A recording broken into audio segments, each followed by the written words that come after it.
Wabarakatuh.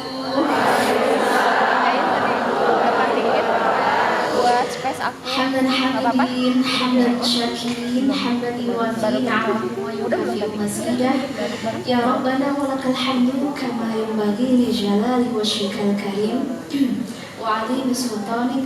Allahumma shalli ala sayyidina Muhammad wa ala alihi wa ashabihi al-akhyar wa barik wa sallim tasliman katsira. Puji syukur kehadirat Allah Subhanahu wa taala yang telah membukakan hati kita, membukakan jiwa kita, pikiran kita. Hari ini kita insya Allah siap akan mengarungi lembaran terbaik kita dengan ilmu, akan menikmati pikiran kita, akan mendapatkan kedamaian kita dengan iman, ilmu yang akan Allah curahkan lewat majelis kita ini. Dan saya berterima kasih kepada para panitia komunitas muslimah berkah Indonesia. Semoga semakin berkah, selalu berkah, dan berada dalam kehidupan yang penuh keberkahan bareng-bareng teman-teman yang ada di sini. Terima kasih sudah hadir, terima kasih banget sudah seperti mempercayakan majelis ini sebagai majelis yang akan mendatangkan happiness, majelis yang akan mendatangkan kedamaian, kenyamanan, majelis yang akan mendatangkan light, cahaya buat kita. Karena setiap hari, setiap detik kita membutuhkan cahaya. Karena kegelapan itu datang bertubi-tubi setiap hari, setiap detik, setiap saat. Maka setiap kegelapan datang, kita membutuhkan light, cahaya kembali. Setiap cloud atau awan mendung, hari ini ada mendung ya, setiap mendung datang ya, kita membutuhkan penerang lagi, cahaya matahari. Teman-teman yang dirahmati Allah, selevel Maryam Al-Adra, masih ingat siapa beliau? Bintu Imran, putrinya Imran. Selevel beliau yang terkenal dengan imannya, takwanya, keteguhannya, dan kesuciannya. Teman-teman kalau mau ngepoin beliau, ada satu titik ketika beliau mengatakan, ya laitani mittu qabla hadha wa kuntu nasyan mansiya wa kuntu nasyan mansiya. Aku kayaknya mati aja deh, mending aku mati, mending aku nggak pernah ada di muka bumi ini. Mending, beliau nggak bilang bunuh diri ya, beliau bilang mending aku mati, mending aku nggak pernah ada, mending orang nggak boleh ada yang tahu ada yang bernama Maryam. Ini di deep slow, di titik terendah seorang Maryam ketika menghadapi ujian. Teman-teman kalau menemukan ada temennya, ada gengnya, aku depresi, aku sedih banget, aku kayaknya bunuh diri aja, itu normal. Jangan langsung ih dosa kamu, ih neraka kamu. Karena treatment mentreatment seseorang yang sedang berada di deepest low, berada di level terendah, itu harus full of compassion, harus penuh cinta. Jangan langsung ih kamu mau bunuh diri, asli kamu neraka selama-lamanya. Itu aduh, itu kurang manusiawi ya. Karena apa yang sedang kita lakukan, apa yang sedang kita pikirkan, apa yang sedang kita alami, itu nggak dialami orang, dan orang nggak tahu apa yang terjadi. Sehingga ketika kita ngerasa depresi, ketika kita ngerasa stres, ketika kita ngerasa tumpul, nggak tahu harus berbuat apa, aku pokoknya hari ini cuman pengen marah, aku pokoknya hari ini cuman pengen nangis, aku hari ini pokoknya cuman pengen makan, karena stres ya. Dia ungkapkan dengan makan. Aku pokoknya hari ini pengen belanja banyak-banyak, hari ini aku harus ngabisin duit aku. Kenapa? Karena dia sedang stres. entah itu sedih, entah itu kecewa, marah atau apapun. Jadi banyak banget ekspresi-ekspresi terutama perempuan ya untuk ya mengekspresikan emosional dia ketika sedih, ketika marah, ketika dengki. Bahkan kedengkian pun ada ekspresinya tersendiri. Dan itu ketika kita menemukan teman-teman seperti itu gitu, ih kamu dosa mau dengki. Ya memang benar, dengki itu dosa, tapi tidak kita katakan saat dia sedang cloudy. Cloudy itu sedang ditutup oleh awan dengki misalnya, atau ditutup oleh awan amarah. Jadi teman-teman yang dirahmati Allah, apa itu perasaan? Bisa jadi feeling, bisa jadi emotion, bisa jadi masyair bahasa Arabnya, bisa jadi atifiyah. Semua itu real, ada dalam kehidupan kita. Semua itu eksis, ada dalam kehidupan kita, dan dia akan muncul di titik-titik tertentu. Makanya apa itu perasaan? Ternyata perasaan ini adalah guru kita, ustazah atau ustadz terbaik kita. Dari perasaan ini kita akan belajar banyak banget. Dari perasaan yang hadir, kenapa ya Allah aku diberikan amarah? Ya Allah kenapa aku diberikan kesedihan? Ya Allah kenapa aku diberikan depresi? Ya Allah kenapa aku diberikan itu? Ma khalaqna hadza batila. Dan kami tidak pernah menciptakan sesuatu di muka bumi ini batil. Batil itu sia-sia. Gak ada gunanya aku marah-marah gitu. Karena ketika aku marah, aku hanya ingin menghancurkan. I want to destroy anything. Aku pengen menghancurkan segala sesuatu. Bahkan gelas yang ada di tangan aku ini pengen aku banting. Semangat sekali Anda ingin banting. Baik, that's emotion. Pengen lempar Tuhan, semakin keluarkan, ayo pengen kita hafal lagi ya, luar biasa. Jadi kita kembali lagi bahwa Allah menciptakan emotion kita sebagai guru supaya kita belajar. Kenapa emosi ini muncul? Oke, emosi ini muncul karena ada trigger, ada penyebabnya. Penyebabnya biasanya dari luar. Oke, itu benar. Oke, setelah kita rasain, aku marah banget, ikutin terus ya marahnya. Dan pastikan, misalnya ini adalah emosi marah ya, pastikan amarah kamu ini kita twist, karena amarah atau emosi apapun ya, itu semuanya ada energinya, dan energinya sangat besar. Energi marah gede banget, energi sedih gede banget, energi apalagi bahagia atau apapun, semuanya energi yang sangat besar yang harus bisa kita manage, yang harus kita bisa cope, kita hadapi dulu. Setelah kita hadapi, kemudian kita kelola, kemudian kita twist atau kita operasikan energi tersebut dari energi yang akan menghancurkan kehidupan kita, berubah menjadi energi yang akan bukan menghancurkan, justru islah, memperbaiki kehidupan kita. Itu sering banget terjadi ya. Jadi benar-benar kita pahami, jangan membenci emosi kita, jangan mengabaikan emosi kita. Udah aku mah lagi marah, udah aku hilangin marahnya, nggak diabain, dipelajari. Kenapa aku marah? Terus cara marah yang benar seperti apa? Itu ada anjuran dari Rasulullah Shallallahu Alaihi Wasallam, tidak dilarang marah karena marah eksis. Marah atau emosi-emosi yang lain itu memang ciptaan Allah yang ada manfaatnya gitu. Di antara manfaatnya kita belajar, kemudian kita kendalikan, kemudian kita rubah menjadi energi yang lebih baik lagi. Oke, misalnya ya tentang Maryam. Maryam di puncak atau di titik terendahnya, ya laitani mitu qabla hadza wa kuntu nasyan mansiya. Kayaknya aku mati aja deh. Kayaknya aku lebih baik gak ada yang kenal aku. Aku berharap di dunia ini gak ada yang bernama Maryam. Aku gak berharap pernah dilahirkan. Intinya sih dia kayak mau ngomong I hate my life. aku benci, kok gini-gini amat ya, aku tuh karena memang situasinya berat ya.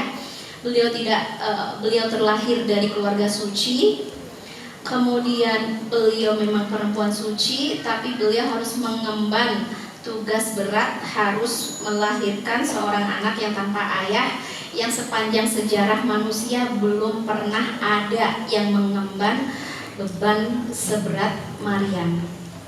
Ini berat banget. Dia perempuan suci, tapi semua orang akan julid, nyinyir, dan bahkan ngebully, dan bahkan menghancurkan martabat Maryam. Karena manusia ini, yang dimiliki manusia yang paling berharga adalah worth, nilai diri, value. Kalau sampai kita perempuan suci, tapi semua manusia sepakat bahwa kita pezina, itu gimana rasanya? Kita benar-benar suci, kita benar-benar gak salah, kita benar-benar menjaga diri, tapi semua manusia sepakat, bahkan orang terdekat pun bingung. Kamu ini bohong, pembohong, penyebar hoax, kamu udahlah zina, kamu udahlah bohong, kamu udahlah terlahir dari keluarga suci. Aduh, itu dosa berapa kali yang itu kayak aku mending mati aja. Oke teman-teman yang dirahmati Allah, kalau sudah sampai di titik seperti itu ya, kita dengan berbagai kesedihan tersendiri yang khas story kita, cerita kita berbeda, tapi sedihnya ada. Misalnya tadi ada yang curhat itu, Umi doain ya gitu. Kenapa say?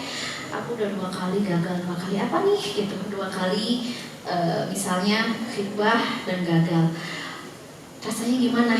Yes, rasanya sangat sedih, rasanya sangat kayak meskipun itu sudah berlalu, sudah selesai, sedihnya stay, marahnya masih ada. Kenapa digagalin sepihak? Kenapa? Aku salah apa? Gitu. Hal-hal seperti itu yang bikin kita terus belajar why, kenapa gitu. Oke, teman-teman yang dirahmati Allah, ini intinya ketika kita sedang sangat emosi, kita harus realign, kembali mensejajarkan diri kita kepada purpose atau tujuan kehidupan kita. Biasanya kalau orang sedang sangat emosi, sangat sedih, sangat marah, sangat depresi, sangat cemas, sangat anxiety, dia sudah tidak align, sudah tidak sejajar dengan tujuan hidup dia. Oke, pertama misalnya, oke teteh sedih ya, iya aku sedih banget dan aku kayak kapok deh untuk membuka hati kepada laki-laki misalnya. Kayaknya aku kapok deh berumah tangga, kayaknya aku kapok deh berteman, udah aku mending gak usah ada temen, karena ya temennya misalnya toksik semua. Kayaknya aku kapok deh usaha, kenapa? Karena ditipu terus. Karena aku kapok, kayaknya aku kapok deh. Banyak hal-hal yang bikin kita trauma, dan trauma itu melupakan tujuan hidup kita. Oke, kita kembali realign. Realign itu mensejajarkan kembali diri kita, pikiran kita, perasaan kita, hati kita, action kita kepada tujuan utama. Oke, masih ingat? Kamu kapok ya berumah tangga? Yes, aku kapok. Oke, masih ingat nggak kenapa pertama kali kamu berumah tangga? Kenapa? Karena ibadah. Oke, berarti sekarang kalau kamu belum siap beribadah rumah tangga, jangan dipaksa. Tapi kamu harus paham bahwa awal tujuan kamu beribadah menikah adalah ibadah. Jadi ya mungkin stepnya ada ya untuk menyembuhkan traumanya dulu. Nggak harus langsung pokoknya kamu harus nikah, pokoknya kamu harus enggak. Jadi sembuhkan kamu trauma dari apa dulu gitu. Jadi proses healing tentang emosi kita ini jadi step. Kan tadi kan mengingat kembali purpose atau tujuan hidup kita. Kenapa kamu bikin komunitas misalnya yang ujungnya berantem misalnya, yang ujungnya adalah berselisih? Tujuan utama kamu bikin komunitas apa? Ibadah, itu kan berarti kita akan align lagi, kita akan sejajar lagi. Kenapa kamu misalnya trauma apa nih? trauma ikhtiar bisnis, aku mah kapok bisnis karena ditipu terus gitu. Kenapa dulu kamu mau memulai bisnis? Karena aku ingin kaya, kalau aku kaya aku bisa membantu orang banyak. Itu kita kadang-kadang ketika emosi kita sudah lupa dengan purpose tadi, tujuan kehidupan kita, tujuan awal kita. Makanya teman-teman yang dirahmati Allah, penting banget ya untuk mengetahui. Makanya ini aku bilang bahwa emosi kita adalah guru kita. Kita belajar kenapa saya emosi. Oke, ternyata karena memang ada trigger. Setelah ada trigger seperti itu, apa yang harus aku lakukan? Pertama, ingatlah kembali tujuan kehidupan kita. وَمَا خَلَقْتُ الْجِنَّ وَالْإِنسَ إِلَّا لِيَعْبُدُونِ. Kami tidak menciptakan manusia, jin dan manusia kecuali untuk satu purpose. Our highest purpose, tujuan tertinggi kehidupan kita, tujuan tertinggi nafas kita, tujuan tertinggi iman kita, tujuan tertinggi khidmat kita, tujuan tertinggi karya kita, tujuan tertinggi pagi, siang, malam kita, tujuan tertinggi ilmu kita adalah untuk menghamba kepada Allah Subhanahu wa Ta'ala lewat berbagai emotion kita.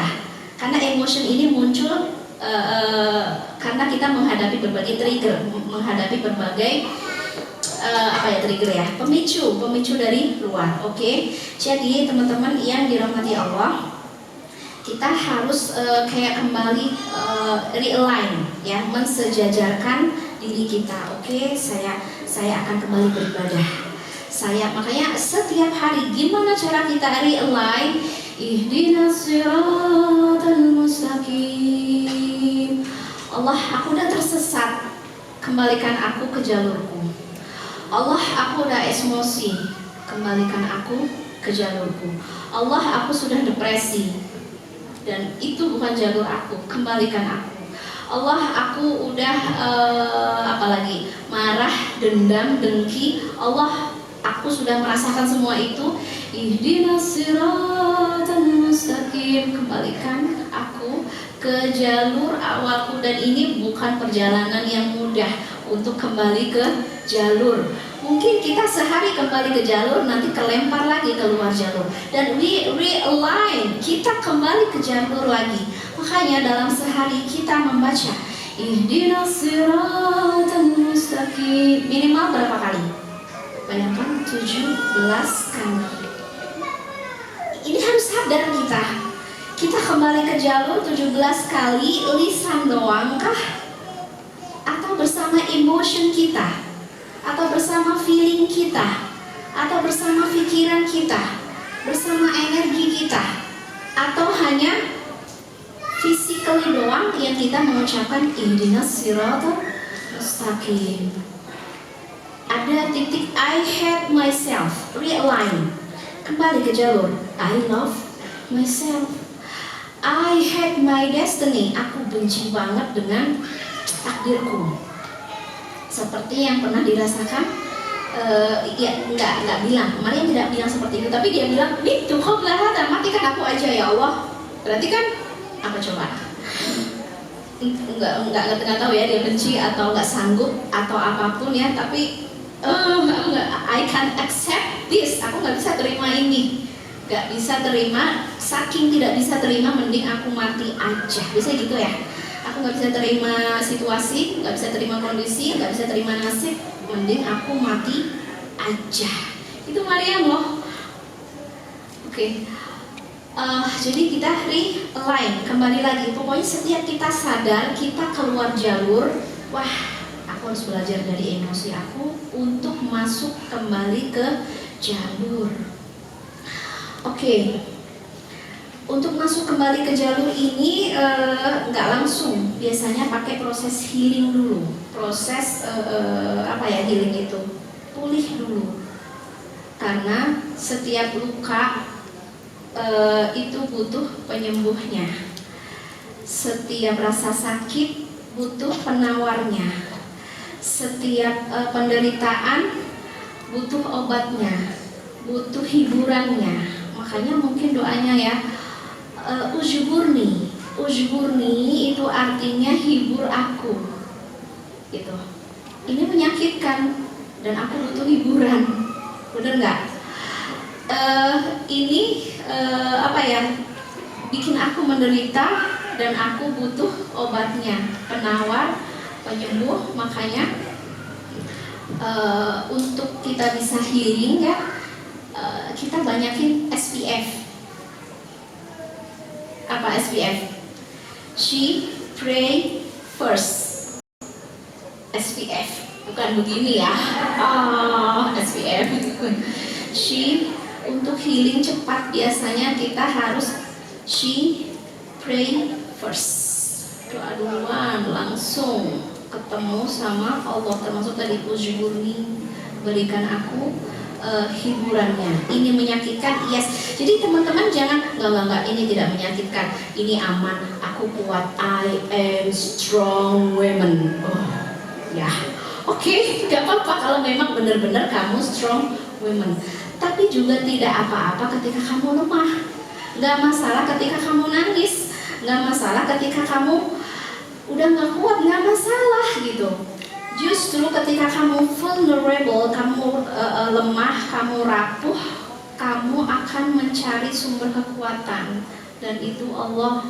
Ketika kamu patah, hancur, sayapmu patah, hatimu patah, kamu akan mencari sumber obatnya dari Allah. Jadi jangan pura-pura bahagia, jangan pura-pura kuat, karena kepura-puraan itu kadang-kadang kekuatannya tidak lama ya. Jadi memang kita harus dive deep, kita harus menyelami diri kita, benar-benar kita healing, kita sembuhkan apa yang paling menyakitkan.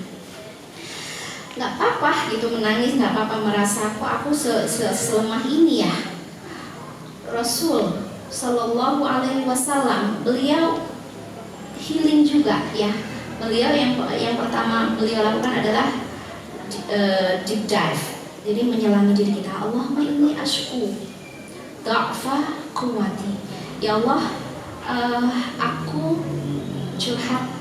Aku mau curhatin, atau aku mau obrolin, atau mau ungkapin, aku mau ngadu. Ashku dha'fa quwwati. Betapa lemah kekuatan yang aku miliki. Lemah banget. Pertahanan yang aku miliki, kesabaran yang aku miliki, semua yang aku bangun selama ini ternyata mudah banget hancur. Kesabaran mudah hancur, iman mudah lepas misalnya. Datang dan pergi kan seperti yang kita rasakan, up and down seperti itu. Ashku dha'fa quwwati. Jadi teman-teman nggak apa-apa kalau teman-teman sedang berada di dalam kondisi lemah. Rasul pernah mengalaminya, Maryam pernah mengalaminya, dan kamu nggak butuh validating, pengesahan dari orang lain. Aku sedih loh gitu kan. Terus ya orang kan responnya beda-beda ya. Ada yang aduh sedih banget ya, itu pasti aku nggak kuat gitu. Ada yang punya komen begitu, ada yang komen kamu mah itu aja baper. Coba kalau kita mendengarkan ada orang yang seperti itu, banyak orang-orang yang ketika kita curhat ke manusia, omongannya tuh nggak supporting banget. Gitu aja baper gitu. Kan ini saya la yukallifullahu nafsan illa wus'aha. Itu benar banget gitu. Tapi momennya jangan ucapkan saat orang lagi broken. Saat orang lagi broken tuh ya udah, dia cuma butuh didengar, diperhatikan, dinyamankan, dibuat dia nyaman, dimengerti keinginannya, diikuti kebutuhannya. Sama ketika kita treat orang lain atau men-treat diri kita sendiri, memperlakukan diri kita dan memperlakukan orang lain itu sama ketika sedang emosi. Apa tadi? Nyamankan hatinya, nyamankan. Oke. Kamu saat itu butuh apa? Butuh nangis? Kamu saat itu butuh apa? Yang penting kalau kebutuhan kita merusak jangan diikuti. Saat ini aku ingin menyilet tanganku. Nah, ini bukan kebutuhan. Ini sudah destruktif, sudah emosi yang merusak. Saat ini aku ingin pergi ke dukun santet, misalnya ya. Ya kan? Itu fix ada gitu. Oke, tahan ya, karena itu bisikannya banyak. Saat ini aku ingin berbuat makar, saat ini banyak loh, karena emotion ini energinya banyak. Dan ketika orang emosi, dia bisa melakukan apapun kecuali ilaman rahmarabbu, kecuali orang yang dirahmati oleh Allah. Dia akan tetap dijaga oleh iman, dia akan tetap dijaga oleh takwa, dia akan tetap dijaga oleh akhlak, dia akan tetap dijaga oleh para malaikat. Makanya nyamankan dulu ya, kalau lagi emosi nyamankan Rasul gimana sih kalau misalnya anjuran beliau ketika kita tidak nyaman, kamu lagi emosi sedang berdiri, nyamankan, duduk. Oke, sudah lebih nyaman? Belum nyaman, masih emosi? Boleh tidur, nyamankan. Enggak, ini enggak bikin aku nyaman. Oke, boleh wudhu. Belum nyaman? Oke, boleh sholat. Belum nyaman juga? Oke, boleh curhat ke Allah, meminta validasi dari Allah. Karena kalau kita meminta validasi, pengesahan dari orang, kadang-kadang orang bukan ngasih solusi, justru ngasih komen-komen yang nggak enak. Gitu. Kamu kan udah lama hijrah, kenapa kamu mental tahu? Ayo, oke. Terus orang kalau udah lama hijrah nggak boleh punya emosi gitu. Kamu kan ustazah, kenapa? Gitu-gitu tuh, yang kadang-kadang membuat kita tidak semakin nyaman. Makanya you not need validating but from Allah ya. Kamu tidak butuh validasi dari manusia ya. Hanya Allah saja yang kamu butuhkan, kecuali kamu memang punya teman-teman yang memang support. Makanya salah satu cara mengatasi emosi yang sangat baik. Kenapa kita emosi? Karena kita tidak align, tidak sejajar dengan manusia yang sedang men-trigger kita. Kenapa emosi? Karena aku misalnya gini, kenapa kamu sedih? Karena dia berjanji dan tidak ditepati. Boleh nggak sedih? Boleh banget. Sah nggak sedih? Sah. Kenapa kita pegang janji? Ketika janji itu tidak tepati, kita sedih dan kita marah. Pelajarannya adalah kita tidak align dengan dia, kita tidak sejajar dengan dia. Kita adalah, misalnya ya, kita adalah people yang suka menepati janji, ternyata dia tidak. Nah, ini namanya kita tidak align, tidak sejajar. Kalau teman-teman menemukan ketidaksejajaran, ya tinggal kita rilis itu melepas. Rilis itu detachment itu kita melepas. Oh, dia sudah tidak sejajar, ya sudah. Cuma gitu aja. Kenapa kamu marah? Kenapa kamu sedih? Kenapa kamu depresi? Karena aku hidup bersama toxic people. Berarti kan kita paham, sadar bahwa circle kita toxic. Nah, ketika kita belajar, oke, dia toxic, berarti sudah tidak align, sudah tidak sejajar. Nah, kamu harus bisa melepas circle itu, detachment, lepas, bebaskan, dan kamu harus bisa berani, courage, punya keberanian untuk melepas yang buruk dan mengambil yang baik, mencari yang terbaik, mencari yang sejajar, mencari yang mau menepati janji, mencari yang tidak toksik, mencari yang supporting, mencari yang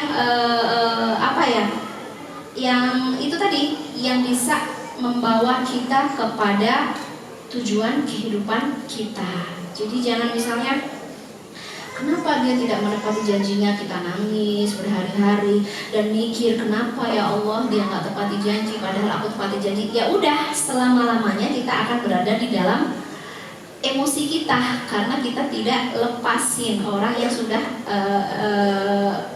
nggak sejajar tadi. Makanya tadi yang teman tadi curhat ya, mungkin Umi ya 2 kali gagal, mungkin Allah akan memberikan yang lebih baik. Ini dia sudah berpikir ke clear, pikirannya sudah benar, sudah jernih.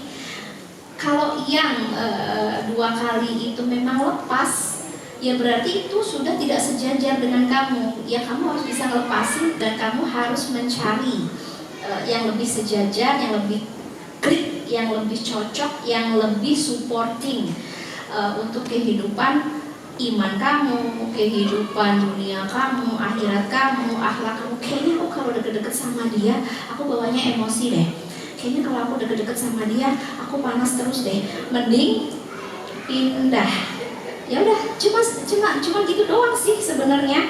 Jadi kita mencari people yang sejajar dengan kita, yang sekufu, ya, akhlaknya yang sekufu, imannya yang sekufu, perilakunya, sehingga kita nyaman. Meskipun ketika kita punya circle yang nggak bisa kita lepas, misalnya dia adalah keluarga, dia adalah teman kerja, bos kita, bawahan kita, atasan kita yang kita nggak bisa ngelepas. Nah di sini kita harus belajar lagi tentang emotion, tentang perasaan-perasaan. Jangan sampai perasaan kita menghancurkan, tapi justru membuat kita sehat. Gimana caranya? Oke. Jadi kalau Rasul tadi ya, Allahumma inni asyku du'afa quwwati. Ya Allah, aku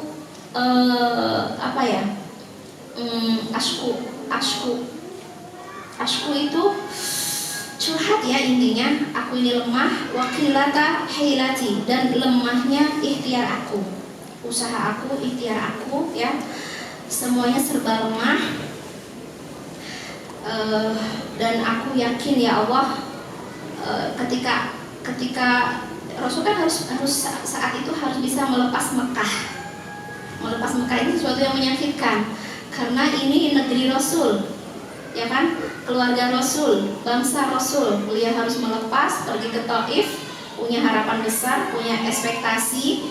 Ternyata sedih lagi dan harus melepas lagi. Ini sudah titik terendah Rasulullah Shallallahu Alaihi Wasallam.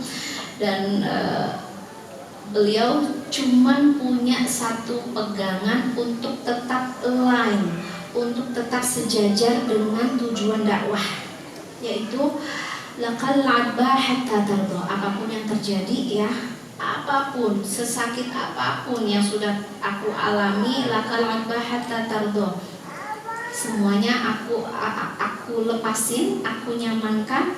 Karena ketika aku menyamankan emosi aku, melepaskan energi-energi yang negatif dari aku, ya, artinya kesedihan Rasul dilepas, lakal adbah hatta tardo, dia lepas emosi dan memeluk ridhonya Allah. Selama aku mendapatkan ridhonya Allah, mendapatkan ridho itu acceptance, diterima Allah. Rasul di mana-mana ditolak. Pergi ke Mekah ditolak, pergi ke Taif ditolak, di semua kalangan ditolak. It's okay, aku ditolak semua manusia. Yang paling penting aku tidak pernah ditolak oleh Rob aku. Ini arti dari lakal udbah hatta tardo. Jadi kalau engkau menerima aku, ya Allah, itu lebih dari cukup. Kalau engkau menerima amalanku, itu lebih dari cukup. Engkau terima tangisku, engkau terima tawaku, engkau terima emosiku, marahku, sedihku, depresiku, engapku, bahkan terbersit pengen bunuh diri misalnya, ya. Kalau engkau terima semua itu sebagai experience, sebagai pengalaman aku menghamba, sebagai pengalaman aku untuk terus taat, kalau engkau terima, itu kan that's enough, itu cukup membuat aku nyaman. Nah ini sih sebenarnya model healing yang harus kita kerjakan. Kenapa kita bisa healing? Kita nyamankan diri kita, kita penuhi kebutuhan kita fokus kembali. Jangan sampai ada cloud, jangan sampai ada awan tadi lagi, awan emotion. Amarah itu udah harus kita lepas. Yang tersisa adalah Allah acceptance, penerimaan dari Allah. Allahumma taqabbal. Allah terima siangku, malamku, terima sholatku, sujudku, terima ibadahku, terima ibadah ibadah mencari harta, terima ibadah berkeluarga, terima ibadah mencari ilmu, terima ibadah. Bahkan Allah, lihatlah aku yang dari muda cantik sekarang udah berbeda fisik, kulit aku tidak seperti dulu, rambut aku tidak seperti dulu, semua fisik aku ini jadi saksi bahwa semua aku berikan untuk Allah sebagai wujud penghambaan. Toh penghambaan kita itu bukan hanya baca Al-Quran, bukan hanya sholat saja. Setiap emotion kita adalah penghambaan terbesar. Ketika kita sampai di titik mengikuti emosi, kemudian kita align lagi, ihdinas siratal mustaqim lagi, itu satu ibadah besar. Kita align lagi, kita sejajarkan lagi, itu ibadah yang akan diterima oleh Allah Subhanahu wa Ta'ala. Jadi teman-teman yang dirahmati Allah, menghealing diri kita, menyamankan dengan menemukan life purpose kita, menemukan sumber kekuatan kita, menemukan sumber keagungan kehidupan kita. Dari sini ya kita akan tahu bahwa ternyata luar biasa emosi yang Allah titipkan untuk perempuan atau laki-laki, luar biasa. Jadi mungkin disebutnya delicate creature with strong emotion. Jadi perempuan itu makhluk yang sangat lembut, makhluk yang sangat halus, tapi punya emosi yang sangat besar, luar biasa. Yang ketika emosi itu kita arahkan kepada Allah, dari yang menghancurkan menuju islah perbaikan, dari kegelapan menuju kepada cahaya, dari kelemahan menuju kepada kekuatan, dari kepedihan menuju kebahagiaan. Kita yang pilih. You choose your life. Jadi apapun yang kita pikirkan akan jadi perasaan kita. Ini real. Apapun yang kita pikirkan, makanya pikirkan tentang goals, tujuan kehidupan kita. Pikirkan tentang ketika Allah akan memberikan ganjarannya. Pikirkan tentang ketika Allah akan menggantinya. Toh ya di surat Maryam ya. Di surat Maryam itu banyak sekali ucapan-ucapan Allah yang supporting emosi Maryam, supporting kegelapan yang pernah Maryam jalani ya. Jadi pikirkan, jadi intinya adalah apa yang kita pikirkan akan menjadi perasaan kita, dan apa yang menjadi perasaan kita akan menjadi realita kita.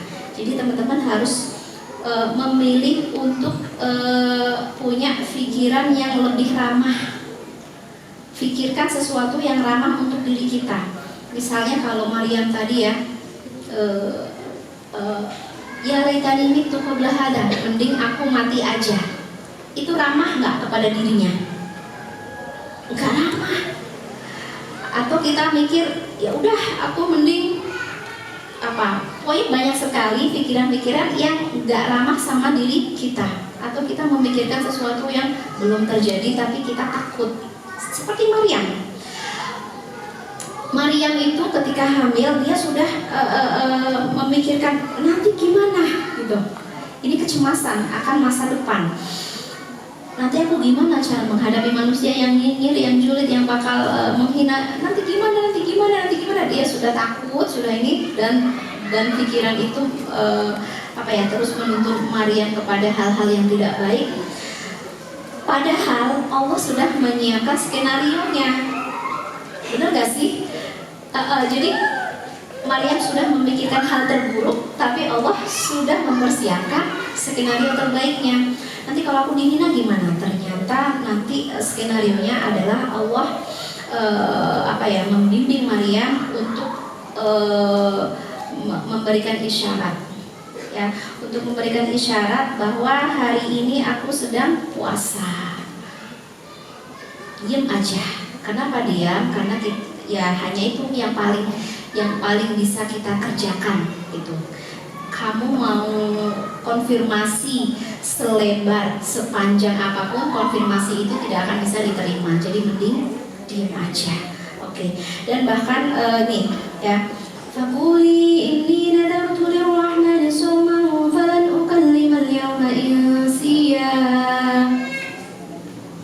Kalau memang nggak bisa kita lakukan apapun, diam, nggak usah banyak bicara.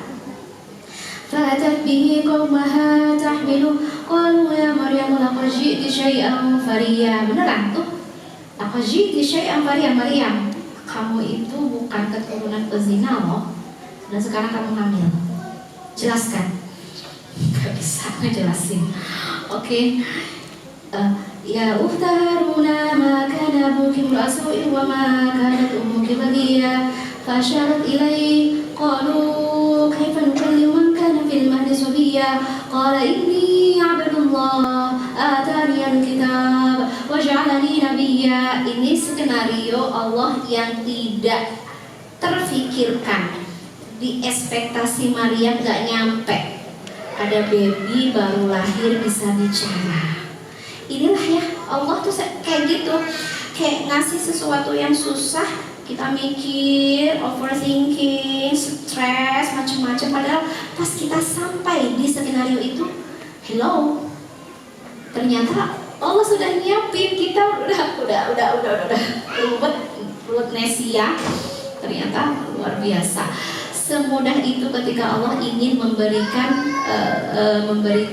apa ya, hiburan. Ketika Allah ingin memberikan healing kepada Maryam. Ini menyakitkan tapi langsung di healing, dan healingnya ini luar biasa. Healingnya adalah mukjizat seorang bayi yang apa ya? Bayi yang bisa membersihkan kembali nama baik Maryam, yang bisa mengembalikan self worth.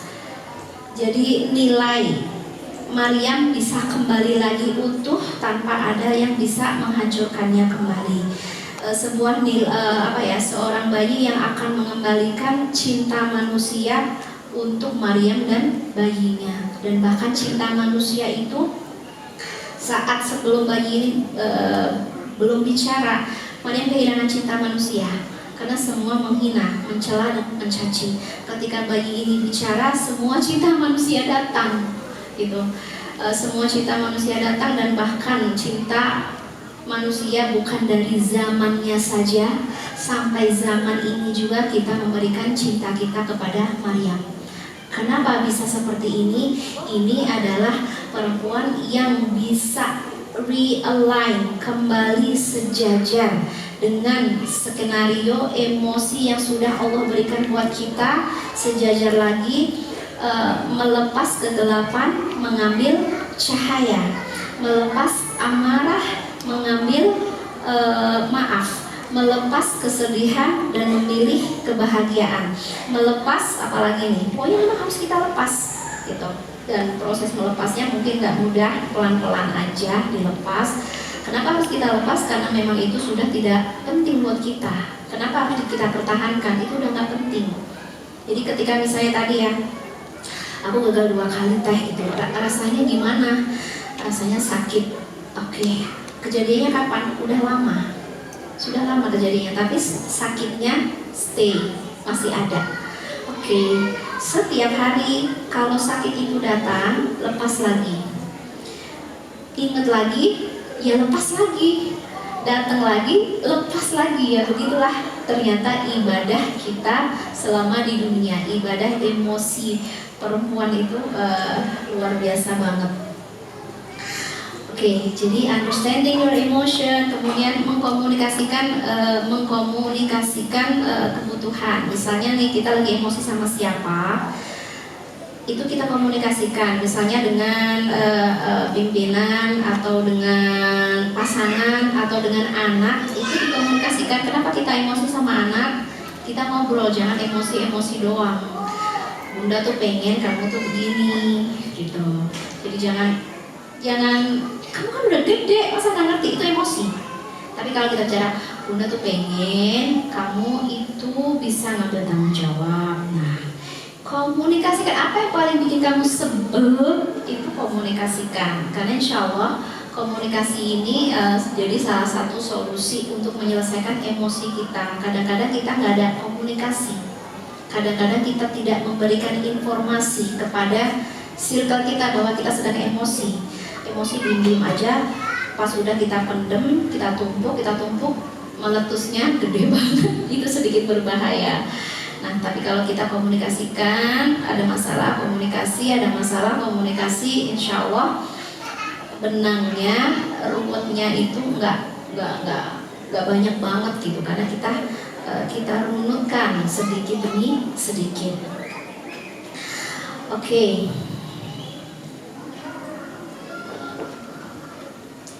Itu kisah dari Maryam ya. Makanya teman-teman yang dirahmati Allah, tentang SPF, she pray first. Jangan dia emosi duluan. Tapi memang kadang-kadang emosi duluan gitu, langsung berdoa. Kadang-kadang, tapi kalau kita ingat pray first, berdoa dulu. Allahumma alhimni rusydi. Ya Allah, ilhamkan untukku rusydi. Jadi teman-teman harus sadar, Allah ngasih kita emotion untuk belajar tadi ya. Allah juga kasih buat kita ilham, intuisi. Apa itu? Petunjuk dari Allah. Allah kasih wisdom. Wisdom itu kebijaksanaan atau kata nurani. Nurani kita selalu membimbing kepada kebaikan. Nurani kita selalu membimbing kepada perbaikan ya. Tapi kalau sampai kita mengikuti yang tidak memperbaiki dan bahkan merusak, berarti kita sedang mengabaikan nurani kita. Jadi tentang SPF ini, she pray first, ini harus jadi habit.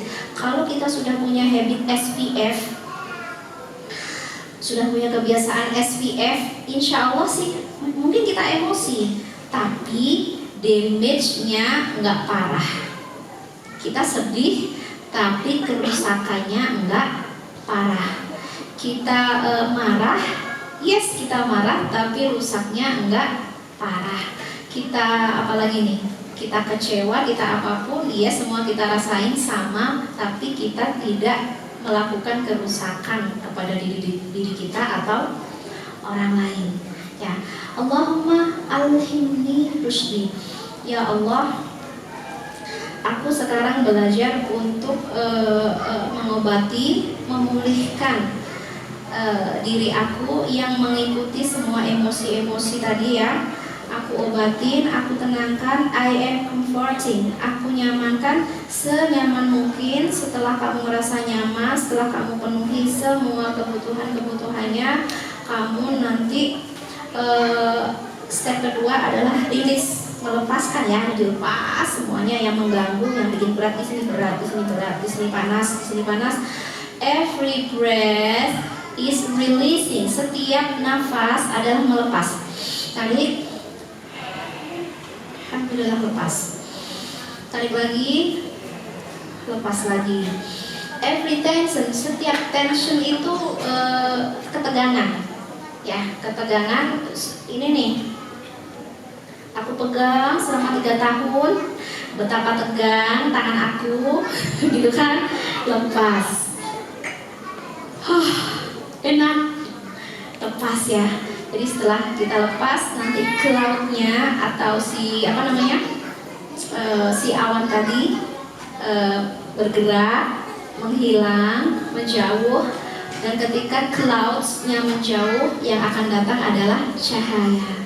Cahaya itu bisa berupa ilham, bisa berupa wisdom, bisa baca Al-Quran, bisa ke majelis ilmu, bisa beramal soleh, bisa giving love, share love. Semua kamu kerjakan untuk align, mensejajarkan diri, fokus lagi kepada tujuan hidup kita. Kita dari mana, mau kemana? Kita dari mana, kemudian tujuan tertinggi kita apa? Ini yang harus benar-benar gak boleh ditutup oleh emosi kita. Nah, tentang ilham sendiri teman-teman yang dirahmati Allah ya. Allah itu selain kasih emosi, Allah juga kasih ilham. Kalau yang dikasih untuk para nabi itu namanya wahyu. Nah, kalau untuk manusia dikasihnya apa? Yes, wahyu juga. Bukan wahyu maksudnya Al-Quran ya. Wahyu yang lewat dari Rasul. Tapi dailynya, setiap hari, bimbingan ilham itu Allah kasih untuk setiap manusia. Ilham, petunjuk langsung dari Allah yang enggak harus orangnya misalnya buka Quran dulu. Enggak, langsung ilham itu dapat. Gimana cara kita bisa mengakses, bisa ngedapetin ilham. Ilham tuh kayak kuota. Kita punya kuota unlimited. Tapi gara-gara kita nggak bisa mengakses, ya sudah ilham itu stay di atas, nggak bisa kita akses. Gimana supaya kita bisa mengakses ilham? Wa ilham al-malaikah al-muqarrabin, berikan kepadaku ya Allah ilhamnya para malaikat. Di situasi sulit, di situasi berat, di situasi gelap, di situasi emosi, ilham itu hadir. Yang hadir adalah ilham, bukan sebaliknya. Yang hadir adalah waswasah. Karena ilham dan waswasah ini dua hal yang eksis. Ada. Kita mau buka hati kita untuk ilham atau buka hati kita untuk waswasah. Waswasah itu bisikan setan ya. Kita mau buka pikiran kita, perasaan kita untuk ilham atau untuk tadi ya waswasah. Jadi mungkin ya salah satunya kalau kita sudah gelap, nggak ngerti harus buat apa gitu, banyak yang dilakukan. Tapi salah satunya adalah teman-teman buka deh pikiran dan hati, perasaan untuk Allah masukkan ilham di dalam kehidupan kita saat kita butuhkan saat itu ya. I invite, aku mengundang ilham. Ilham dari Allah, ilham itu kan dari Allah yang lewat perantara para malaikat, sehingga apa yang kita pikirkan, apa yang kita rasakan nanti tidak menjadi sebuah kesalahan, tidak menjadi sebuah kehancuran. Bahkan kita butuh memutuskan, saya harus gimana nih? Kondisi saya kayak gini, berat, sulit, dilema, saya harus gimana? Saya harus stay atau harus out? Saya harus bertahan atau saya harus keluar? Saya harus gimana? Ini kadang-kadang invite. Kamu harus invite your intuition. Intuisi itu adalah sumber ma'rifah, sumber pengetahuan yang Allah kasih buat kita semua untuk supporting emotion, mensupport emosi kita. Emosi kita dikawal oleh ilham, dikawal oleh Al-Quran, dikawal oleh iman, dikawal oleh sunnah Rasul. Amazing emotion, seperti emosinya Khansa itu emosinya luar biasa, habis-habis, baper luar biasa. Tapi ketika beliau emosi beliau dikawal oleh ilham, dikawal oleh Al-Quran, dikawal oleh iman, ucapan beliau ketika mendapatkan kabar keempat putranya wafat, asbir wa ahtasib, aku memilih untuk bersabar, wa ahtasib, dan meminta pahalanya dari Allah. Sesimpel itu kalau orang bisa clear. Yang penting clear. Yes, dia sedih, 4 putranya meninggal. Yes, dia berduka kehilangan 4 putranya. Jadi sebenarnya ya itu tadi sih pesan dari aku, jangan musuhin emosi. Justru treat emosi kita, kawal emosi kita untuk jadi kekuatan terbesar. Karena emosi kita itu hanya seperti anak kecil. Kalau tadi seperti guru kita, sekarang emosi kita itu kadang-kadang seperti anak kecil. Anak kecil itu seperti apa sih? Hanya butuh didengar, diperhatikan, disayang, dipeluk, dia nyaman. Sesimpel itu menenteramkan anak kecil. Sesimpel itu menenteramkan emosi diri kita.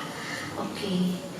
dan emosi kita jadi teman terbaik kita, karena dia yang akan menunjukkan kepada kita diri kita, menunjukkan kekuatan kita, menunjukkan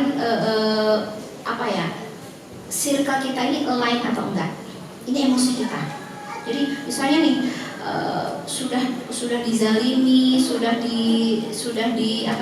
pokoknya sudah dizalimi, tapi enggak kayak diem aja, kayak pasrah aja, kayak enggak bereaksi, enggak berespon. Ini juga enggak sehat, karena emosi yang benar adalah dia ngerti apa yang baik, apa yang buruk, apa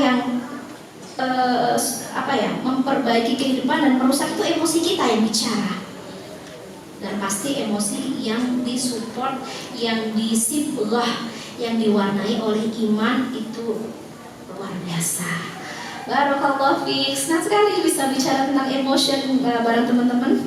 Mungkin dari dari teman-teman banyak akan muncul discuss, pertanyaan atau sharing. Maka saya serahkan kepada moderator. Masya Allah, jazakallah khair Amin. Semoga ilmu yang disampaikan bisa bermanfaat untuk kita semua. Untuk kata-kata mungkin di sini ada yang ingin bertanya, boleh aja. Kita buka 3 pertanyaan dulu ya. Boleh. Oke, turunkan tangannya terlebih dahulu. Ternyata luar biasa ya, semangatnya. Masya Allah. Rekan-rekan dari panitia boleh kita bantuan untuk melihat siapa yang lebih dulu mengajukan tangan ya. Oke, jadi silakan ajukan tangan ya. Kemudian panitia akan memberikan mikrofon serta jangan lupa disebutkan nama dan asalnya ya. Siap? Waduh, dan yang siap-siap nih dari bawah. Oke. Mana? Teteh boleh minta bantuan ya? Ya, siap. Oke, 3, 2, 1. Yang ada dulu. Oke, tapi berkerudung konggo, silakan.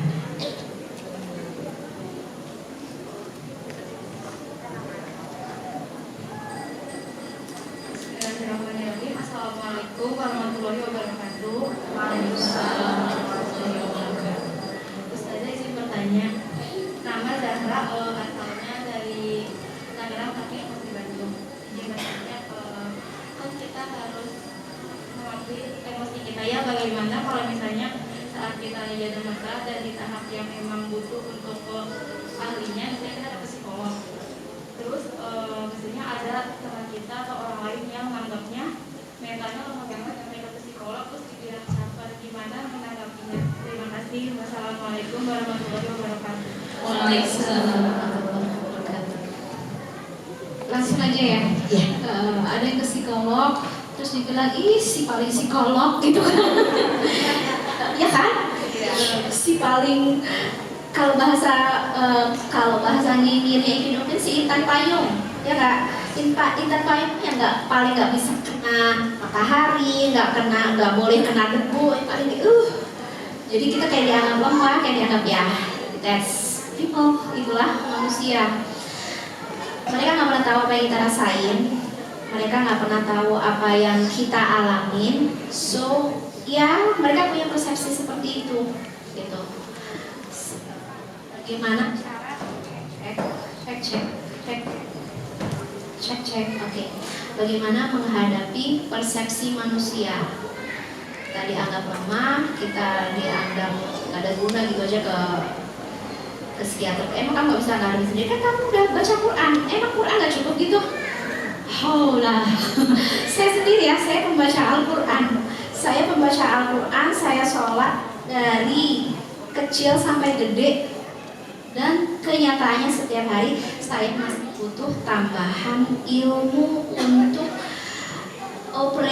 mengoperasikan emosi. Jadi kalau ada orang kayak gitu, kamu boleh senyum. Gitu aja.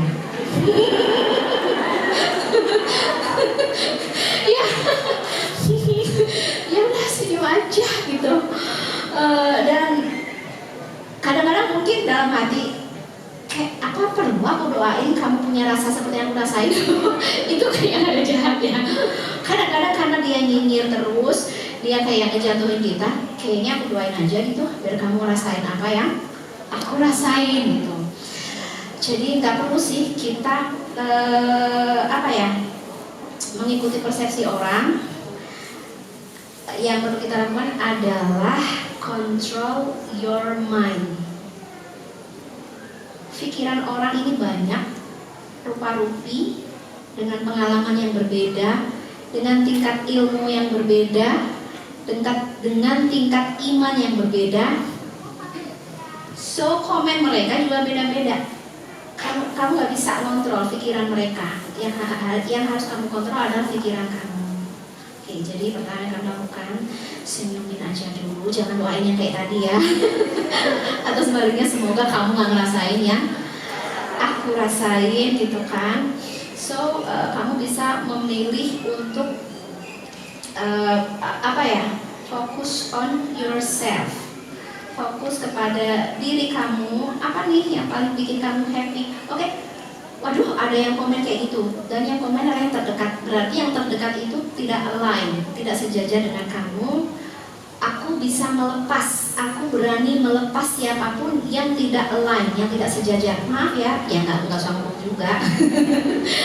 Kamu aku lepas ya, kamu akan mencari people yang align dengan aku, sejajar dengan aku, yang mau support aku, yang paham aku, yang ngerti aku, yang memenuhi kebutuhan aku. Kamu harus cari itu, dan itu banyak banget. Rasulullah SAW ketika berdakwah, dia menemukan manusia-manusia yang menolak, membenci, menyakiti, itu nggak align, nggak sejajar. Ya udah, Rasul nggak berlama-lama sedihnya. Rasul langsung mencari people yang align, yang sejajar. Abu Bakar As-Siddiq sejajar. Maksudnya sejajar itu satu energi, satu frekuensi, satu tujuan, satu rasa, satu keinginan, satu misi. Ini namanya align. Kamu harus temukan itu. Harus. Kalau nggak dapat, sampai ketemu. Ya, nah itu aja sih, kamu fokus ke people seperti itu. Meskipun yang nggak align adalah orang tua kita sendiri. Ya, kamu harus mencari siapa yang align, yang sejajar dengan kamu. Maksudnya sejajar ini supporting you. Dan banyak banget insya Allah. Ada Abu Bakar, ada Umar, ada Utsman, ada Hamzah, ada Abu Ubaidah bin Jarrah, ada Hilal, ada banyak banget. Meskipun yang tidak lain juga banyak. Ada Abu Lahab, ada Abu Jahal. Sudah, lupakan mereka, lupakan. Itu, senyumin aja. Yang penting kamu punya Abu Bakar. Amin, semoga ya kita semua didekatkan oleh orang-orang yang sejajar dengan kita, satu rasa, satu tujuan, satu keinginan, satu visi, satu misi. Itu insya Allah yang akan mengawal kehidupan kita sampai ke tujuan kita. Barakallahu fiik.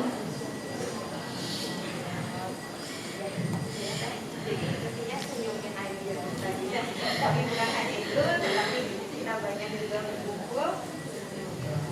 banyak berkumpul bersama orang-orang yang satu frekuensi dengan kita, dan hanya diri kita yang mampu mengendalikannya. Luar biasa. Baik, selanjutnya, oke, wah udah ngajak duluan kan, Teh Lisa, tolong. Luar biasa semangatnya. Kita berikan kesempatan kepada yang baris belakang, boleh Teh Lisa masuk dari sini ya. Iya ya. Boleh kacau. Kasih kesempatan yang belakang sudah.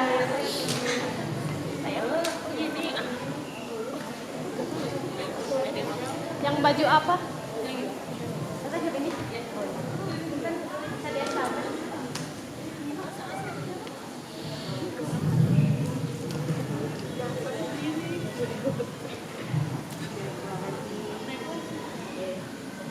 Bismillahirrahmanirrahim. Assalamualaikum warahmatullahi wabarakatuh. Waalaikumsalam warahmatullahi wabarakatuh. Saya Elvira dari Bandung. Izin bertanya Ustazah, kita semua tahu statement bahwa perempuan itu lebih mementingkan perasaan daripada logika. Kalau menurut Daripada apa? Logika.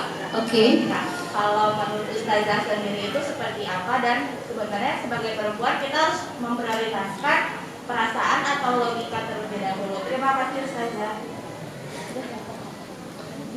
Oh iya, enggak. Mana nih, logika dulu apa perasaan dulu? Ayo, perasaan dulu apa logika dulu? Perasaan dulu ya. Oke, ternyata Allah menciptakan banyak tools, banyak alat ya, banyak sumber kehebatan manusia, diantaranya adalah ada logika, ada perasaan, dan ternyata kalau gimana fitrah perempuan sendiri ya, memang fitrah perempuan sendiri itu masyair atau feelingnya lebih dominan, perasaannya lebih dominan. Jadi memang itu fitrahnya, tapi tetap kita asah logiknya juga, jangan sampai dominan fitrah tanpa logika sama sekali, karena logika juga diberikan kepada kita. Kenapa perempuan fitrahnya dominan perasaan? Kan ya itulah luar biasa. Luar biasanya Allah menciptakan fisik laki dan perempuan beda ya, dari fisiknya aja beda. Kemudian dalamnya di sini pikirannya beda, perasaannya beda, perilakunya beda. Visi misi bukan visi misinya, apa ya istilahnya, concern itu yang paling penting dalam kehidupan laki-laki dan perempuan juga beda loh ternyata. Yang paling penting di dunia perempuan adalah love atau yang berkaitan dengan perasaan dan relationship, hubungan. Pokoknya perempuan kalau hubungannya sedang tidak nyaman itu sangat mengganggu, benar kan? Kita perempuan punya hubungan yang tidak nyaman dengan pasangan kah, dengan anak kah, orang tua kah, atau siapapun, kita sangat tidak nyaman. Pengen gimana ya caranya biar aku bisa nyaman dengan semua relationship. Nah ini akan berbeda dengan laki-laki. Laki-laki itu bukan relationship fokusnya, laki-laki itu pencapaian. Pengen A, B, C, D, E, F. Jadi tidak concernnya bukan relationship. Nah itu dari perbedaan antara laki-laki dan perempuan. Tapi tetap baik laki-laki maupun perempuan, kita tidak mendahulukan perasaan, juga tidak mendahulukan logika, tapi kita mendahulukan iman. Apa petunjuk iman tentang perasaan perempuan? Apa petunjuk iman tentang logika laki-laki? Jadi semuanya harus kita balance, harus kita seimbangkan. Kalau full perasaan tanpa logika, hello, logika kita nganggur dong. Kita dikasih logika, atau logika doang tanpa perasaan, itu juga perasaan atau feelingnya nganggur, dan nggak mungkin terjadi seperti itu. Pasti kita diberikan skenario supaya setiap skenario yang kita lalui, pengalaman yang kita lalui untuk mengasah perasaan, logika, iman, semuanya diasah sampai kita menemukan our higher self. Higher self ini kondisi tertinggi kita. Kondisi, kan kita tadi ada up, ada down, ada high, ada low, ya. Pengalaman-pengalaman yang kita rasain, yang kita hadapi, tujuannya bikin kamu high di level tertinggi, bukan sebaliknya di level terendah. Seperti tadi Maryam ya. Maryam itu ketika menjalani skenario-nya, beliau benar-benar terjatuh di level terendah, lalu disupport oleh Allah dengan fakuli washrabi wa qurri ain, atau aku bacakan ayatnya ya. Aku ingin membacakan surat Maryam, bagaimana ketika Allah langsung ya yang memberikan ilham kepada Maryam untuk bergerak dari kondisi low menuju ke yang tinggi, higher self, kondisi tertinggi kita. Oke.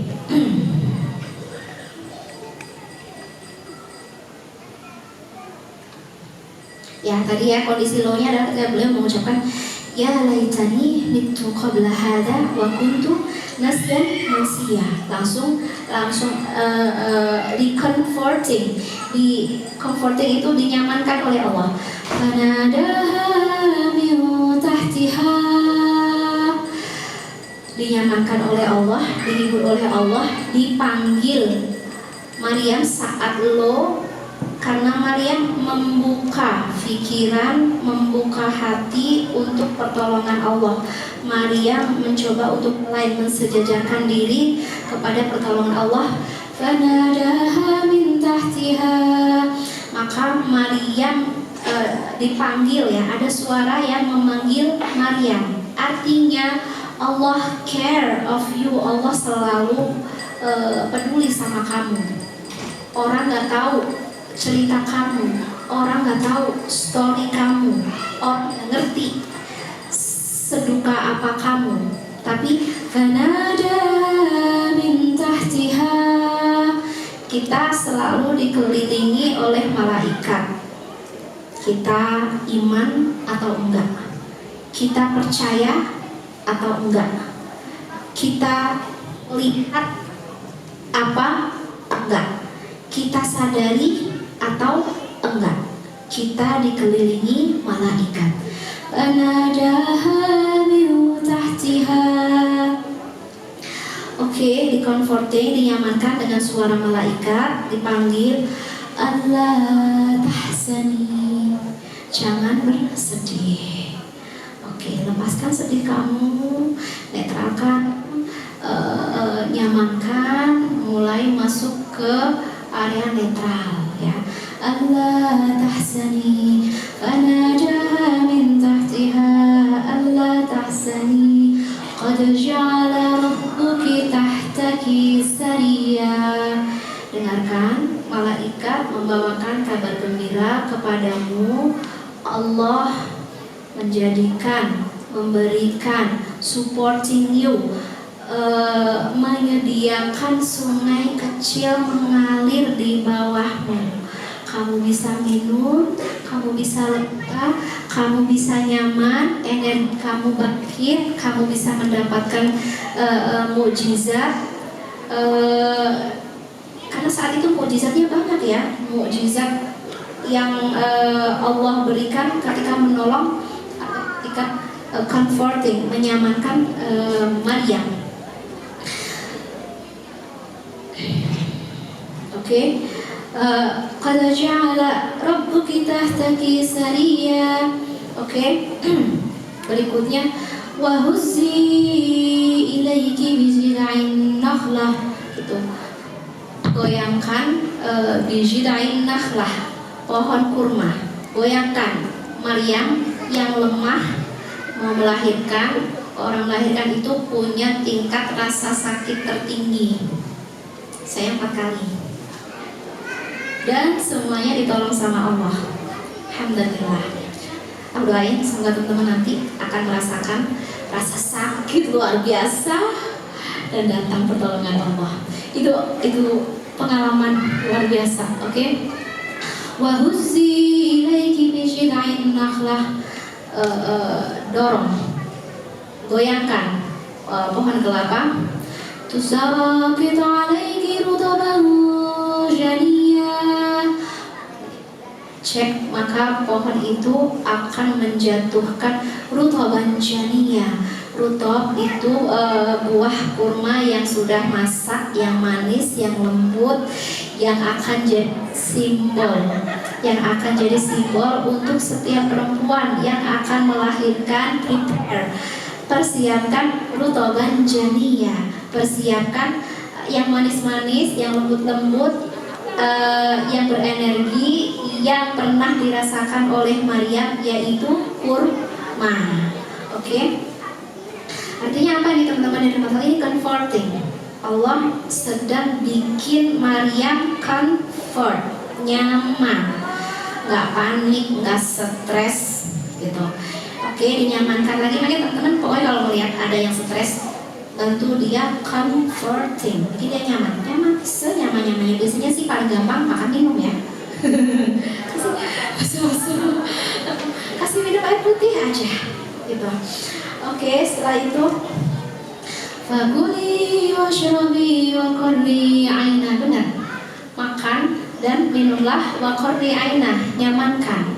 Nyamankan perasaan kamu, nyamankan kamu akan melahirkan harus di kondisi ternyaman.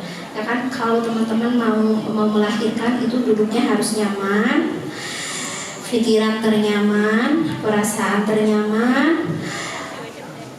Gak boleh ada tension, gak boleh ada tegangan sedikit pun. Jangan tegang bunda, nyaman. Ini akan jadi proses melahirkan yang ternyaman, proses melahirkan ternikmat.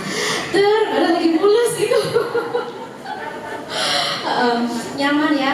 Fakuli washrabi wa qurri aina gitu. Jadi nyamankan. Jadi ini tadi mau ngomong apa sih sebenarnya?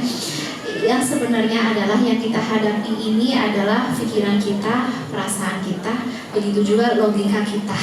Apa yang paling bermanfaat yang bisa kita lakukan supaya kita bisa menjalani yang terberat, yang tersulit gitu.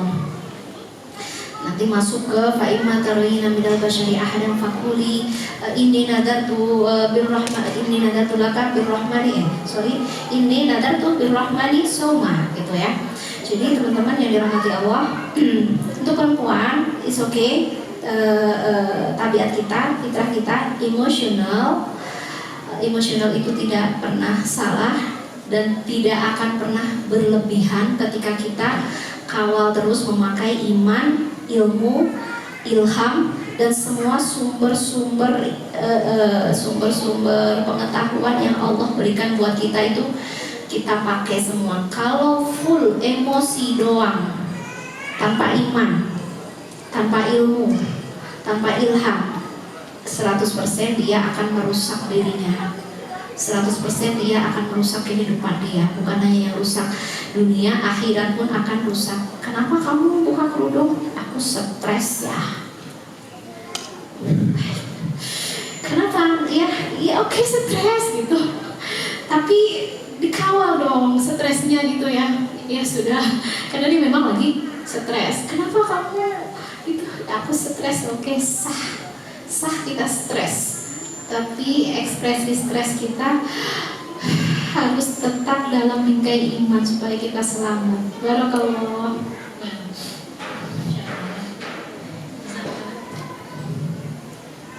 Oke, selanjutnya buat yang di atas ada yang mau bertanya? Oke, sebentar, saya ke atas dulu ya.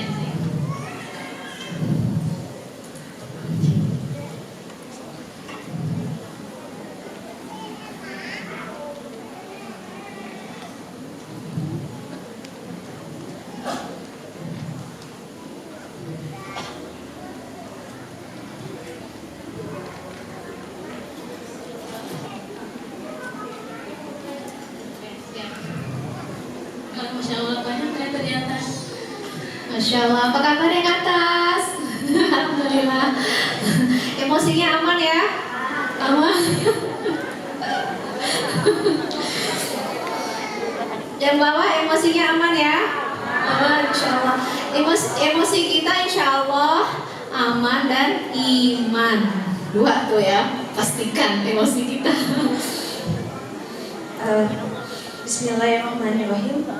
Izin bertanya, saya Fadila Fidan.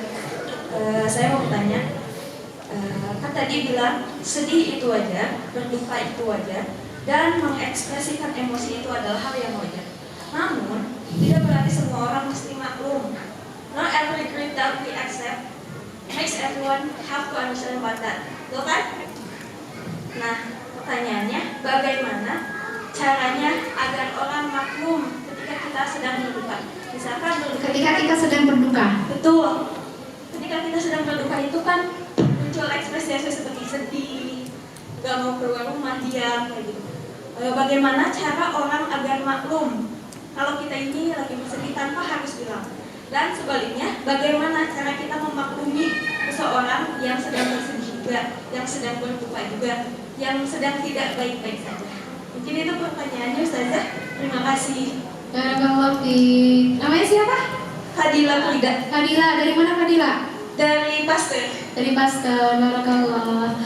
Oke, thank you pertanyaannya. Gimana caranya kita bisa dimaklumi tanpa komunikasi? Itu kayaknya nggak bisa deh. Kita wajib komunikasi harus. Misalnya nih, kalau lagi emosi, kita nggak ngomong, muka kita jadi kalipat, ya kan? Kita nggak ngomong tapi mukanya dilipat misalnya, orang nggak ngerti kenapa mukanya dilipat. Dan itu tidak membawa energi positif. Jadi kalau misalnya kamu merasa sedang membawa energi negatif, mending dikurangin interaksi dengan orang, gitu. Bagus misalnya aku mending tidur di kamar, mending di dalam aja. Kenapa? Karena energi yang aku bawa ini masih energi kegelapan. Kalau aku bawa nanti teman-teman aku bisa nggak nyaman. Jadi bagus banget ya ketika kita harus mengekspresikan amarah kita dengan diem dulu atau jaga jarak dulu atau mengurung diri di kamar. Tapi kita harus kasih paham ke keluarga gitu. Misalnya ngetok pintu nih ibu kita gitu, Neng kenapa gitu nggak makan, kenapa nggak mandi, sampai ke level nggak mandi misalnya. Kadang kan ibu-ibu kita nggak ngerti ya, mandi. Ini orang nggak tahu ya aku lagi depresi. Ya benar-benar nggak tahu gitu. Jadi misalnya bunda aku butuh di kamar, aku sedang sangat tidak nyaman, aku sedang sangat tidak bahagia. Aku nggak apa-apa bilang, aku sedang marah. Bilang aja nggak apa-apa. Bunda aku marah. Oke, marah sama siapa? Mungkin kita pengen curhat, silahkan. Tapi kalau nggak pengen, aku nggak pengen curhat dulu bunda, nanti kalau aku siap aku akan curhat, kan gitu ya.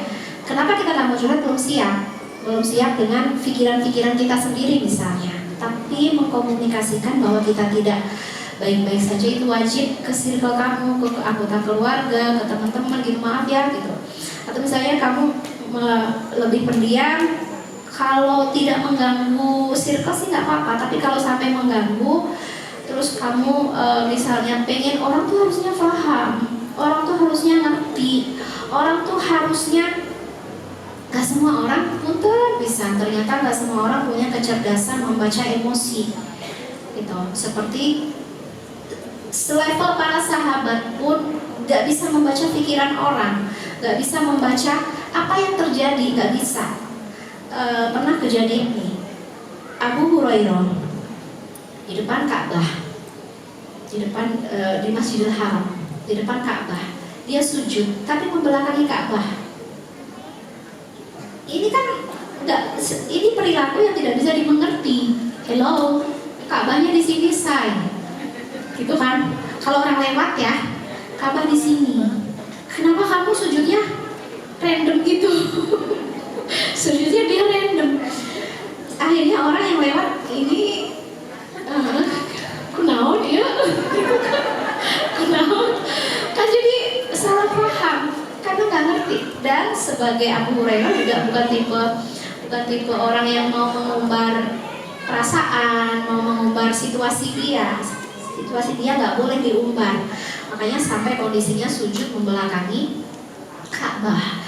Datanglah Rasulullah SAW, dan Rasul karena memang beliau punya kecerdasan membaca perilaku manusia itu. Ini nggak pernah ini Abu Hurairah berperilaku seperti ini.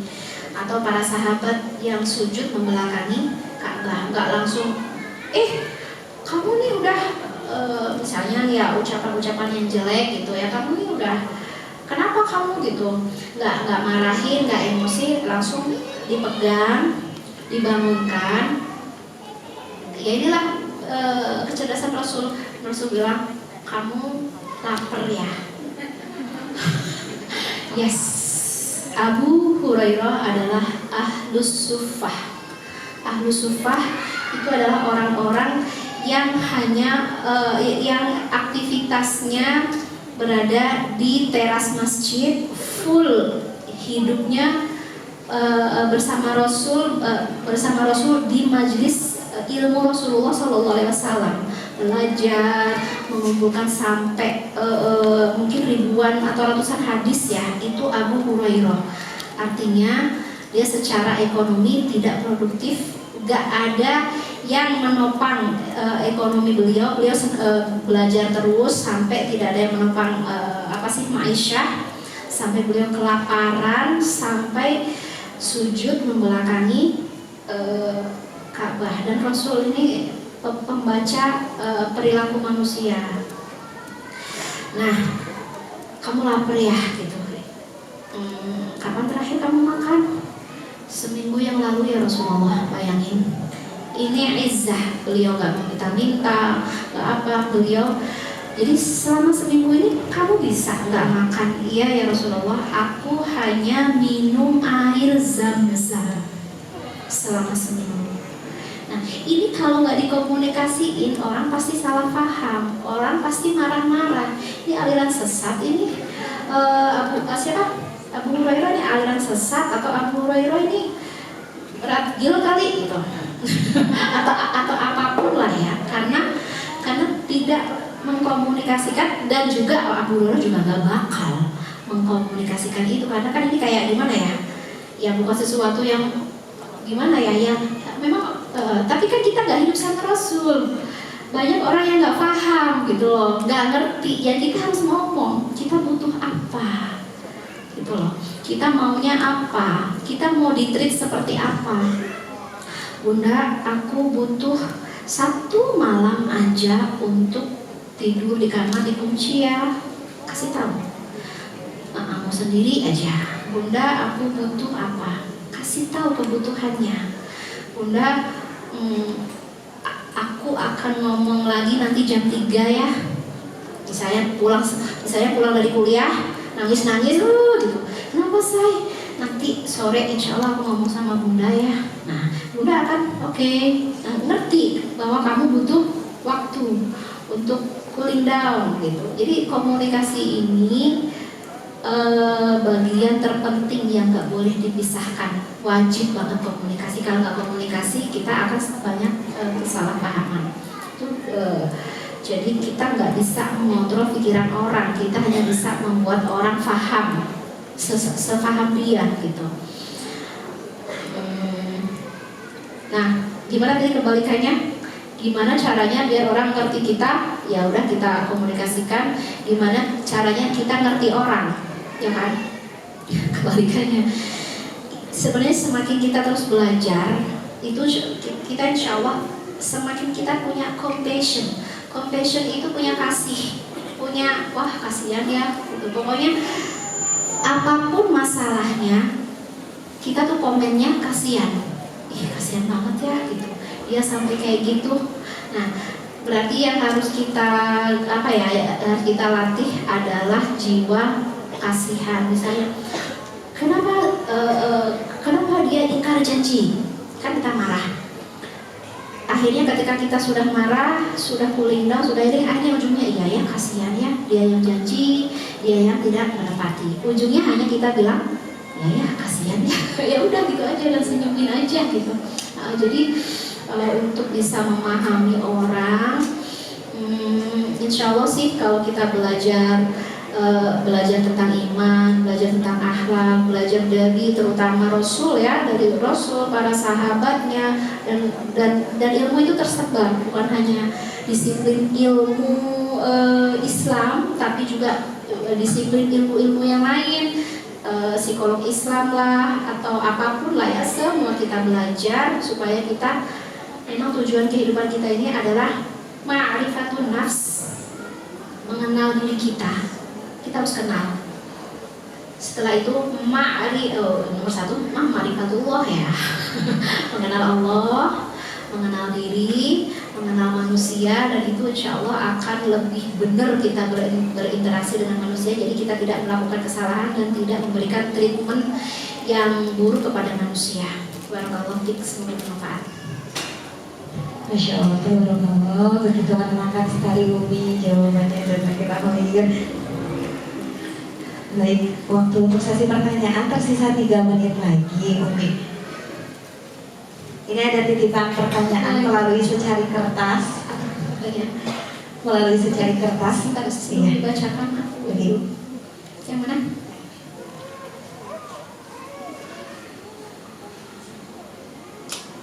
Oke, nggak dibaca itu. Baik, bismillah, Bismillahirrahmanirrahim. Izin bertanya, saat ini saya single parent. Almarhum suami meninggal 8 tahun yang lalu. Allah memberikan amanah 1 orang anak perempuan usia 15 tahun. Apakah berdosa jika saya tidak berniat untuk menikah lagi? Insya Allah saya ingin lebih fokus untuk mendekatkan diri kepada Allah dan mendidik anak saya. Syukron untuk jawabannya Ustazah, katanya. Oke, Masya Allah. Ini kayaknya anaknya yang nyuruh mama nikah aja mama. Karena 15 tahun. Masya Allah, luar biasa. Jadi tentang menikah sendiri hukumnya macam-macam ya, sangat tergantung. Jadi nggak ada hukum mutlak tentang pernikahan. Jadi kalau misalnya kita siap, kemudian memang ada dorongan besar untuk menikah, maka hukumnya jadi wajib. Ada dorongan yang besar. Kenapa kamu pengen nikah? Karena aku udah cinta banget sama dia. Karena aku udah baper. Karena aku udah bla bla bla. Ya udah nikah. Ini jadi wajib. Kemudian kenapa kamu apa sih belum nikah? Ada aku belum siap. Ya udah, hukum nikah jadi netral. Nunggu kamu benar-benar menyiapkan. Jadi nggak, kamu mau nggak nikah sih, nikah kan sunnah. Kamu kalau nggak nikah nanti kamu bukan umat Rasul. Ayo. Ya kadang-kadang kayak gitu ya. Seakan-akan kalau belum nikah, hidup seseorang itu nggak sunnah. Kalau belum nikah, hidup seseorang itu nggak sempurna. Kalau belum nikah, hidup seseorang itu, atau terutama misalnya ini para bunda ya, jadi kebalik gitu kali. Para bunda gitu ya, yang pengen banget nikah gitu, harus tahu persis situasi dan kondisi dan kesiapannya gitu.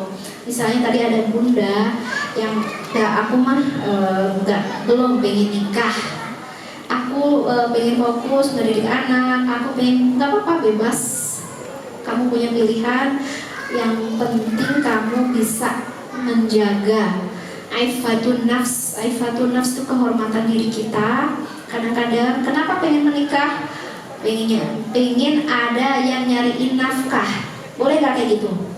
Boleh banget, supaya ketika misalnya ada nih, aku kalau cari nafkah sendiri aku nggak aman. Itu kan banyak yang ngeganggu, banyak yang ngegoda. Nah kalau misalnya sudah ada yang nyari nafkah, aku bisa di rumah dan tidak ada yang mengganggu. Jadi untuk menikah itu hukumnya bisa berubah-ubah. Ada juga hukum pernikahan yang haram. Gak boleh menikah, haram menikah. Kalau kita punya cacat syar'i, gitu, nggak boleh. Atau misalnya menikah boleh dengan catat syar'i asal dikomunikasikan. Saya punya catat syar'i seperti ini gitu. Jadi menikah itu nggak disesuaikan dengan situasi dan kondisi kita. Barakallahu fiik. Terima kasih banyak Ustazah atas jawabannya.